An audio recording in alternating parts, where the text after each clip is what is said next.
Здравейте! Тук ви публикувам трета част на книгата ми.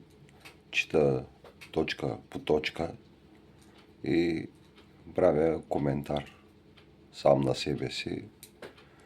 И очаквам ваши коментари също да се абонирате. Говоря по-лекичко, защото женичката ми си почива спинка. Така. Точка трета. Сега ти показвам тази врата.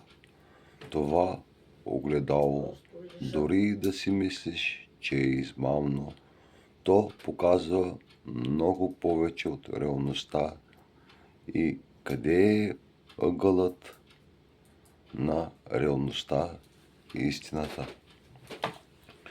Както споменах, реалността, истината, човек трябва да живее с тази истина. Както знаете, лъжата е двоен грех. Нали, Господ да не дава на някой да се налага да лъжи. Реалността имам и в следващите клипчета ще видите как съм описал и самата реалност. Вие самата реалност я знаете. Гледате интернет, новините.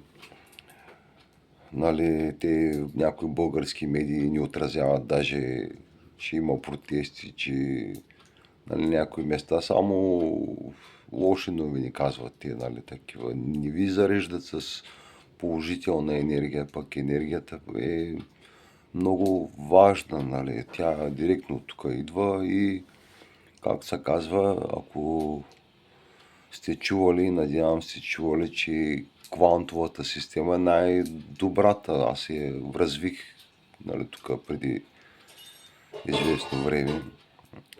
Мога да кажа и другото, че децата я имат вече. Те са родени с тази система, те са в матрицата.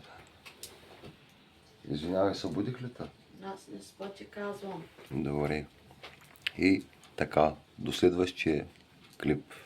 Довиждане. Бай.